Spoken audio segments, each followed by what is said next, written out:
কাউকে একটু হিট করে কথা বলে, ছোট দেখিয়ে কথা বলে মনে হয় যেন আমরা নিজেরা অনেক বড় হয়ে গিয়েছি। একটা প্রশান্তির নিঃশ্বাস আসে যে না, আমি বড় হয়ে গেছি, সে তো হার মেনেছে, সে উত্তর দিতে পারে নাই।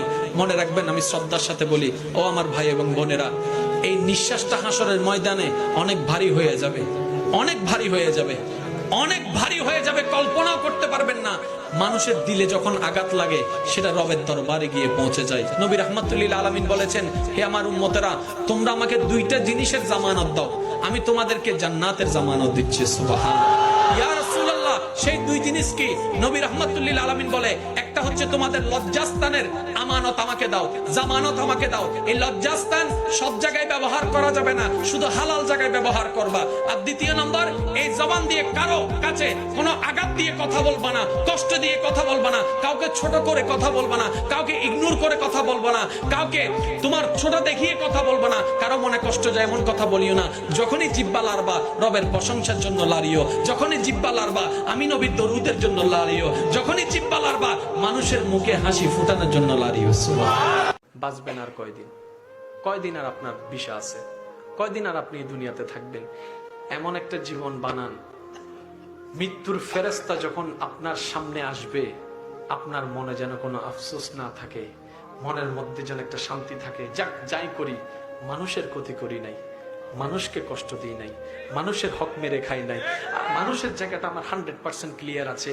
আসামি হয়ে গেলাম আল্লাহর দরবারে, নামাজের আসামি, রোজার আসামি, হজের আসামি, জাকাতের আসামি, কিন্তু আমি আশাবাদী আমার রহমান চাইলে সেকেন্ডটাই আমার সারা জীবনের কবিরা সগীরা গুনাহ মাফ করে দিতে পারে। বলেন সুবহানাল্লাহ। অনেক সময় দেখবেন আপনি যাকে বেশি ভালোবাসবেন সে আপনার থেকে তাড়াতাড়ি দূরে সরে যায়।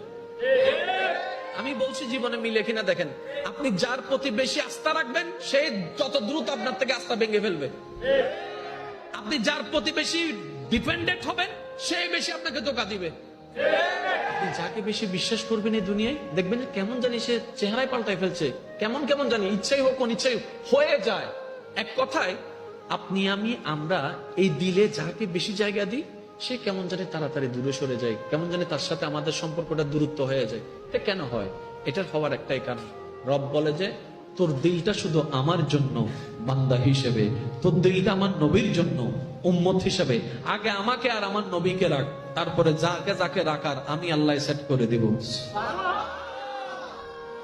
আমরা যখন ওই সিস্টেমটা না মেনে ডাইরেক্ট দুনিয়ার দিকে চলে যাই, ওই দুনিয়াটাই আমাদের কষ্টের কারণ হয়। তারপর আমরা একটা ডায়লগ মারি, এই দুনিয়াতে বিশ্বাসী মানুষ নাই, এই দুনিয়াতে বিশ্বাস করলে ফিটে চুরি খাইতে হয়, এই দুনিয়াতে এমন করলে সব। অপছন্দ করা মানুষের কথায় কিংবা কাজে আমাদের দিলে মাঝে মধ্যে একটু আঘাত লাগে না? প্রথম কথা মনে রাখবেন ভাইয়া, এই দুনিয়াতে আপনি আমি যতই যাই কিছু করি, চট্টগ্রামের ভাষায় যদি বলি কলিজা কাইটেও যদি খাওয়াই দিই, খাওয়ার পরে বলবো যে লবণ কম হয়েছে।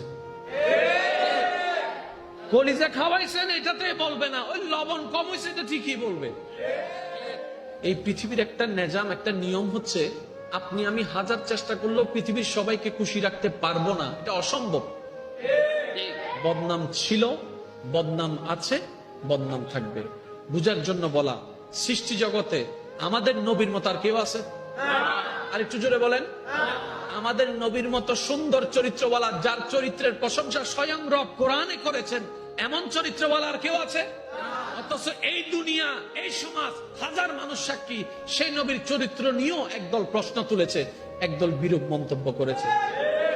তাহলে যেই দল, যেই জায়গায়, যেই দেশে, যেই পৃথিবীতে, যেই কালচারে নবী রাহমাতুল্লিল আলামিনের মতো একজন আল্লাহর নবীর চরিত্রকে পর্যন্ত কথা বলতে মানুষ দ্বিধা করছে না, সে জায়গায় আপনি আমি আর কে?